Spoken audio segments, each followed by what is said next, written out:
low-caste form of enjoyment.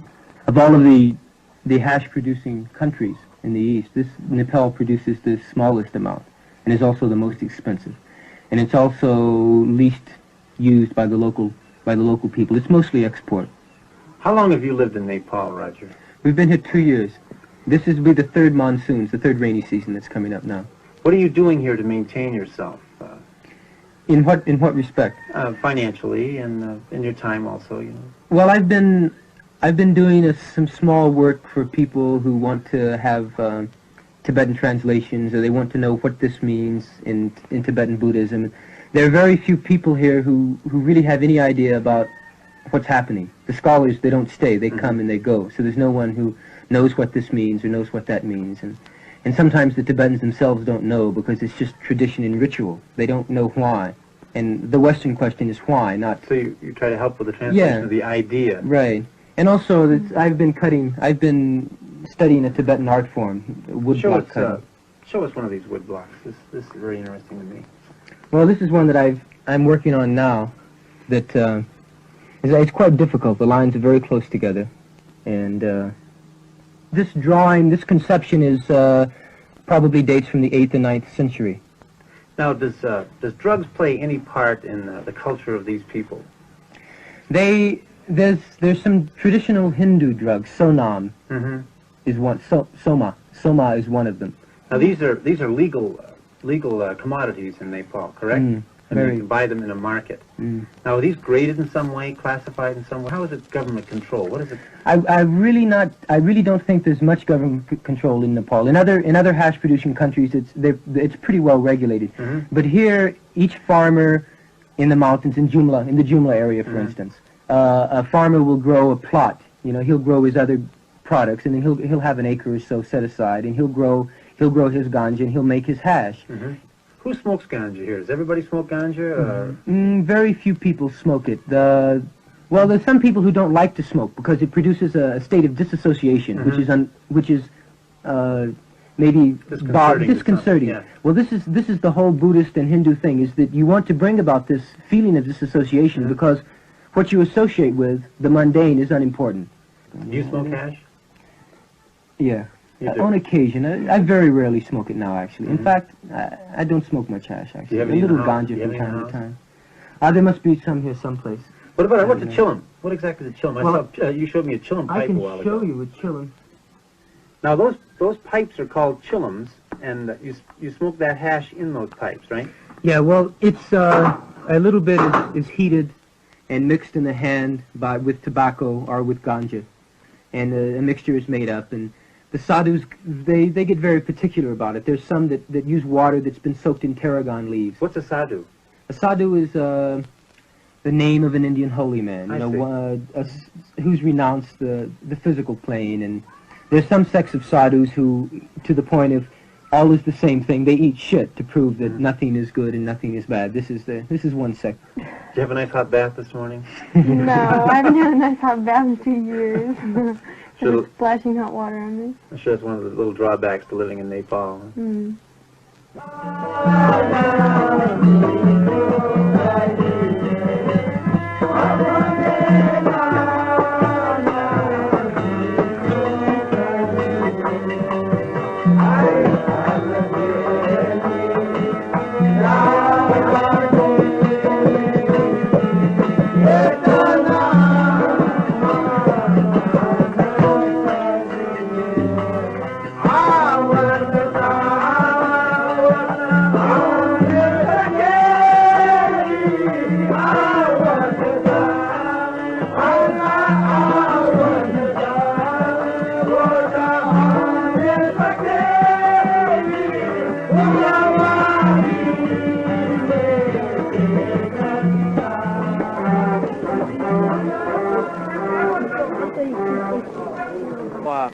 I've seen Americans all over the street, so what are most of them doing? Like yourselves? Can you tell me anything about them? Or most of them are trying to figure out where they are, I think. They come here and there's kind of no reference point. I mean, you can look at the architecture and see that. Yes. We know that drugs are legal here, at least hashish and grass, and there is a bit of a drug scene here, isn't there, for Westerners? I suppose you could call it a bit more of a drug scene than a bit of a drug scene, yeah. There's a lot of dope here. A lot of dope? Yeah. I mean, how does it come out? Where do you see it? The tea shops or coffee shops or something? Okay, well, there's lots of shops around where you can buy it legally. They send out little leaflets from the king saying buy only at the government store. People buy it, and they go down to the very small tea shops that are around here with blaring music and, you know, just kind of a scene where everybody gets loaded and sits around all day. Is this common? Do a lot of the tourists do this, or a lot of the Americans do it? Do you think that's part of the attraction? Yeah, well, I definitely think so. And if they don't come here with that in mind, then they certainly find out about it and pick up on it soon.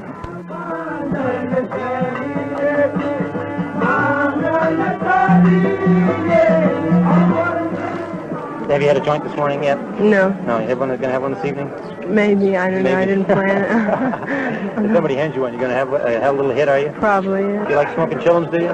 They're okay, yeah. How do you find the grass? A little rugged, is it? Or, I don't smoke grass. You don't? Smoke hash? How do you find the hash? Some of it's good, some of it's not good. Not as good as Afghani. Everybody likes Afghani hash, huh? Yeah. Why? Is it stronger, or is it... It's just better. Yeah, some of the hash is not so good. You want some peanuts? Yeah, I'll take one. Thank you. You looking for a super powerful hash? You get high. It's high, yeah. Well, like I smoked really good grass in Thailand, and even the hash doesn't compare with that sometimes, you know, unless you get good hash. I'll tell you, and lots of people... Now, what's good? What do you say good? I mean, is it I going to mean, lay out really flat, high. or- No, you still want to be able to walk I around. mean, you want the strongest hash you can get? Is that good hash? I don't know what the What strongest happens, is what you can happens if you get. have shitty hash, right? And especially many people who've been traveling, who've been on the road, and, you know, you smoke a lot of hash. You smoke every day, right? And you come across Afghanistan, and you have good hash here, and you go up to, you know, Mazar, or you go... These are 2 pieces of charas, what we call hash. They roll it between their hands, the 2 hands, rubbing the 2 hands together, so they get these long finger-like pieces. And they join the finger-like pieces in these little watermelon or cucumber-shaped chunks. But this is a very, very strong Nepalese hash. How much does it cost? 500 per kilo, you know, but 480 we selling, you know. 480 rupees? Yeah, rupees, Nepalese rupees. What is that? And 6 rupees per tola. About $30. 30 $35 maybe. American dollars a kilo. Yeah. See. Is that very strong hash? Yeah, Very no. powerful? Yeah, this is very powerful. This is the marijuana. It's packed very, very densely in between leaves of corn. It looks like a very good quality marijuana. Awful lot of the resin in it. It's very dense, very thick, and heavy. It has a lot of weight. How much does that sell for? How much money? For tola 125 and per kilo 80 rupees. 4 kilos is 80 rupees. How much is that? About $3. Yeah. About $3. Yeah. Do many people use hash here, smoke hash, or? In Nepalese people? Yes. No. They don't use it. No. They drink? Well, some people use it. Yeah, drink. Many people drink, you know, whiskey and brandy and beer also. Now, how many shops like this are there in Nepal? I mean, 4 shops. 4. Yeah. Are they all in Kathmandu? Yeah, All in yeah. Kathmandu. Now, is it a good business? Yeah. It's a good business. Yeah. I mean, the business makes money. Yeah, yeah. Are most of your customers foreigners or locals? No, foreigners. Foreigners. Yeah. So it's like a tourist business. Yeah. Now, does the government have any control on this? Is there a Yeah. tax on it? Yeah, yeah. How much is the tax on a Per year, we must pay 2,000 or 3,000. You know, 2,000 or 3,000 per year. for a year? For the license. Yeah. Well, very interesting shop here. And thank you very much. Thank you, children. Thank you for behaving.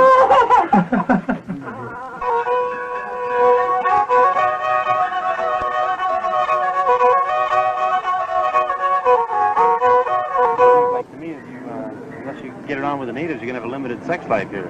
Well, I don't have any. Buddhism doesn't really offer a place for sex. I see. Celibate, is it? Yeah, although it doesn't condone that you must be celibate in order to be a Buddhist. I You know, it's like really up to you, you know, what you do. But in meditation, in order to attain any kind of height in meditation, you need celibacy. Yeah. That's for the individual. You know, that's not necessary. Mahayana teachings in Buddhism are that way. Hinayana teachings are not that way. They're for the householder, a person that lives with a woman and has a job and lives at home, you know. So it's completely different. But right here in Nepal, there is a man that is appointed by the Dalai Lama to teach European people Buddhism. Chini Lama? No. Thipten Yeshe, who is a geisha that studied in Tibet. This is Lama Thipten Yeshe from the very famous Sera Monastery in Lhasa, Tibet. He's a Tibetan, and I'm going to ask him a few questions about his opinions on drugs, specifically ganja and charas, and to find out how he feels, how these drugs fit in the grand scheme of things, his opinions. Thipten Yeshe, can you tell me how you feel about just drugs in general, what opinions you have on them? Okay.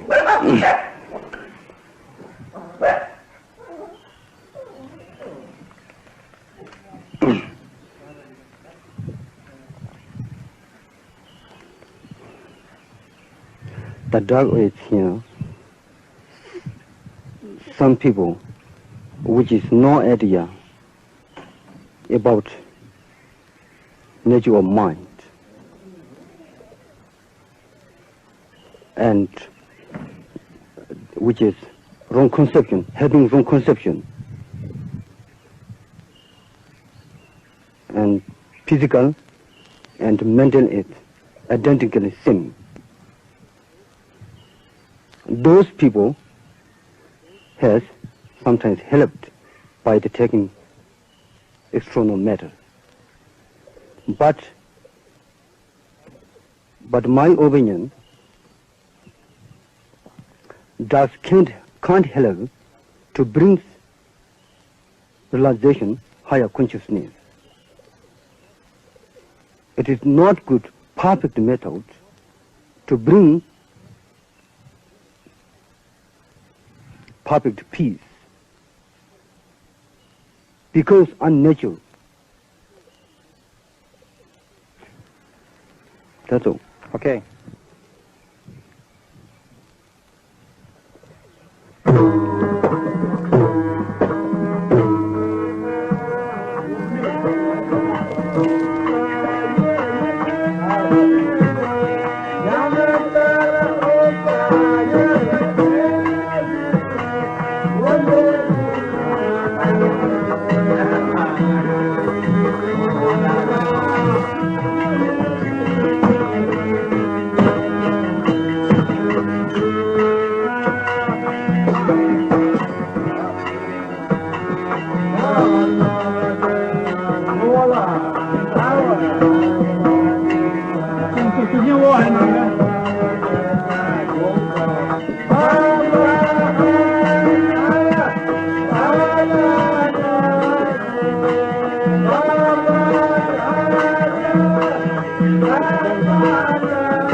Can you tell me, just for purpose of history, what were the laws for, say, narcotics and alcohol in the time of George Washington in this country? Well, really, there were none. Narcotics, as a practical matter, were unknown, and alcohol was taxed, but that's about all. We certainly felt that drunkenness was bad, but there were no overall laws against alcohol. In the 1920s, the first marijuana laws were introduced, and basically, marijuana bore the same relation to the Mexicans as opium did to the Chinese and alcohol did to the Roman Catholics.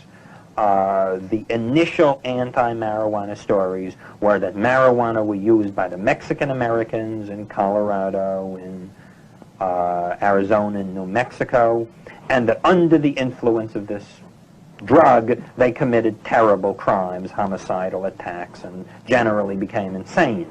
And this was the original foundation for the marijuana laws, because it was felt that the drug caused crime and insanity. What do you know about the LaGuardia report? Well, after the federal law was passed in 1937, by which time about 30 states had already made marijuana criminal, there were many reports of the spread of the drug in New York, and in 1944, Mayor LaGuardia of New York appointed a blue ribbon commission to investigate this, and this was, you know, the most prestigious commission the mayor of New York could call on. And they investigated marijuana, and they essentially said this is a mild intoxicant, it can hurt some people, but it is nothing to get very excited about. And, you know, they refuted the idea of marijuana leads to heroin. They investigated its pharmacology and its social use. And I think on the whole turned up what most people today, I think, would consider quite a pro-marijuana report. The American Medical Association wrote an editorial bitterly attacking it and advising all doctors just to disregard it. It later turns out that the Federal Bureau of Narcotics had a certain influence in planting that editorial in the Journal of the American Medical Association. I think for a long time the federal government did all of the education in the marijuana area, and generations of state officials and narcotics officials know what they know about marijuana from the little mimeographed releases of the horror stories put out by the Bureau of Narcotics over 30 years, and the training courses of the Bureau of Narcotics and how terrible this stuff is. The law is a farce. It is ridiculous, and it is doing far more harm than good. What do you mean it's doing far more harm than good? Well, in just so many different ways. The most obvious way is it's turning a third of our young people in the country, and certainly in the state of California, but probably in the country, into criminals. And I think no society can last long that turns such a large proportion of its young people into criminals. Now, for instance, when I was growing up, I regarded the policeman as my friend, very simply because I wasn't doing anything seriously wrong, and he was protecting me from, you know, other people. I can only say that a marijuana user today doesn't regard the policeman as his friend, and frankly is quite right, because if the policeman knows that he's using marijuana and catches him, he's going to go to jail. But that's one reason. Another reason why the marijuana laws are doing terrible harm is what we've done is we've managed to give a monopoly of a very popular product to the drug culture, the people who sell much more dangerous drugs than marijuana. The marijuana laws prevent any sensible kind of drug education. Now, everybody knows that drug education is the only stable solution in this area. The bureaus of narcotics admit it. But what they don't understand is that as long as marijuana is treated so grossly differently from alcohol, you cannot educate young people about really dangerous drugs, because this is what happens. The drug educator goes into the classroom. He tells the students about the dangers of LSD, amphetamines, heroin, and he does his best not to mention marijuana. He does that for a very good reason. But sooner or later he gets asked about marijuana, and then he is in a very difficult situation. He can either say marijuana is no worse over the population as a whole in terms of physical and mental health than is alcohol. That marijuana is no more dangerous than alcohol. If he says that, he will be believed, but he will also lose his job. And this has happened. And not only that, even if he doesn't lose his job, he will then be inveigled into an effort to defend the marijuana laws, which is just absolutely impossible. In other words, the lack of credibility in drug education caused by the marijuana laws compromises the entire task of training young people to watch out for their own health in the drug area. Do you feel that marijuana is going to become legalized in the United States? Oh, yes, I think it is. I just don't think we can continue to bear the enormous cost that the laws are imposing, and sooner or later the public is going to wake up to this. I think they've already begun to wake up to it, and when they do, we're going to repeal marijuana prohibition just the way we repealed alcohol prohibition. In Los Angeles, 40% of the felony docket in Superior Court is marijuana cases, mostly users. So it just doesn't make any sense in terms of a sensible allocation of resources, so people are now beginning to look at the justifications for some of these non-victim crimes. I'm certainly not one who's willing to say that all non-victim crimes are bad. I merely say that you've got to look at them carefully, and the one which is clearest to me in terms of doing the most harm in our society are the marijuana laws. Well, thank you very much, Mr. Kaplan. Okay? It's been a pleasure talking. Thank you very much. Okay, now where are the girls? What we want is free, legal, backyard marijuana.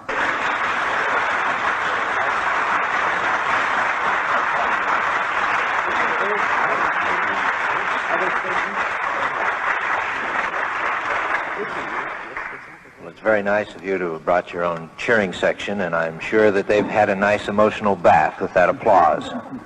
But we are here to get the truth, whether those of you agree or disagree with the evidence that is brought before this commission, and we would appreciate it if you would withhold your outbursts until intermission time.